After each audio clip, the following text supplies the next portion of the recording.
Taste the Daily.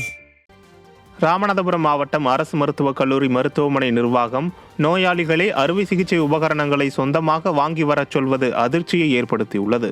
Ramanathapuram மாவட்ட அரசு மருத்துவக் கல்லூரி மருத்துவமனையில் அறுவை சிகிச்சைக்காக அனுமதிக்கப்பட்டவர்கள் தேவையான அறுவை சிகிச்சை உபகரணங்களை 1500 ரூபாய்க்கு வாங்கி வரச் சொல்வதாக குற்றச்சாட்டு எழுந்துள்ளது.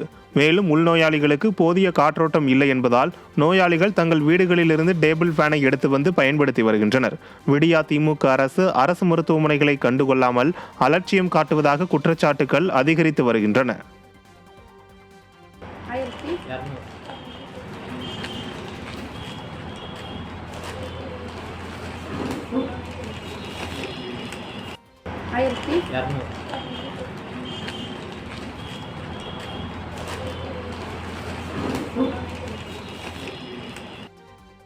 மதுரையில் விடியா திமுக அமைச்சர் பழனிவேல் தியாகராஜன் திறந்து வைத்த புதிய கழிப்பறைகளில் குழாய்கள் திருடு போனதாக அதிகாரிகள் தெரிவித்தது அதிர்ச்சியை ஏற்படுத்தியுள்ளது.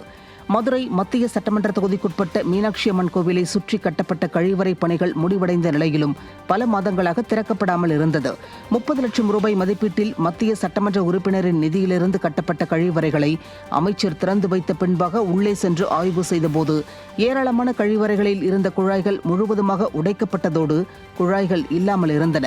அதிகாரிகளை அழைத்து இது குறித்து விசாரித்த போது குழாய்களை சிலர் திருடிச் சென்று விட்டார்கள் என அவர்கள் விளக்கம் அளித்தனர்.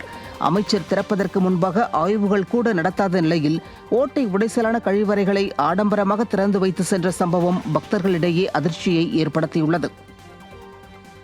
சென்னையில் போதையில் சாலையோரம் படுத்துறங்கிய இளைஞர் மீது கார் ஏறி இறங்கியதில் சிகிச்சை பலனின்றி பரிதாபமாக உயிரிழந்தார். பெசன் நகர் ஓடக்குப்பம் பகுதியைச் சேர்ந்த இளைஞர் சூர்யா காலச்சேத்ரா காலனி சாலையில் உள்ள நடைபாதை அருகே படுத்துறங்கியதாக தெரிகிறது. இந்நிலையில் அவ்வழியாக சென்ற கார் சாலையோரம் போதையில் உறங்கிய இளைஞர் சூர்யா மீது ஏறி இறங்கியதில் அவர் படுகாயமடைந்துள்ளார். இதை கண்ட பகுதி மக்கள் இளைஞரை மீட்டு மருத்துவமனையில் அனுமதித்த நிலையில் சிகிச்சை பலனின்றி அவர் பரிதாபமாக உயிரிழந்தார்.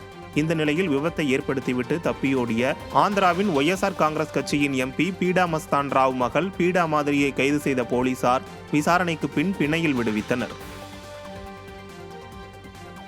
திருப்பத்தூரில் வேன் கவிழ்ந்து விபத்துக்குள்ளானதால் 20க்கும் மேற்பட்டோர் படுகாயமடைந்தனர். ஓட்டுநர் உரிமம் இல்லாமல் காளிமுத்து என்பவர் பிக்கப் வாகனத்தை எடுத்துச் சென்ற நிலையில் திருப்பத்தூர் பெரிய ஏரி பகுதியில் கட்டுப்பாட்டை இழந்த அந்த வேன் திடீரென கவிழ்ந்து விபத்துக்குள்ளானது.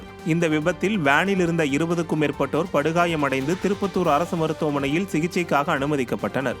இதில் பலத்த காயமடைந்த 3 பேரையும் மேல் சிகிச்சைக்காக கிருஷ்ணகிரி அரசு மருத்துவமனைக்கு அனுப்பி வைத்தனர். ஆட்சி மன்ற குழுவை உடனடியாக அமைக்க வேண்டும், காலி பணியிடங்களை நிரப்பி பதவி உயர்வு வழங்க வேண்டும் உட்பட 8 அம்ச கோரிக்கைகளை வலியுறுத்தி புதுச்சேரி தொழில்நுட்ப பல்கலைக்கழக பேராசிரியர்கள் காலவரையற்ற உள்ளிருப்பு போராட்டத்தில் ஈடுபட்டனர்.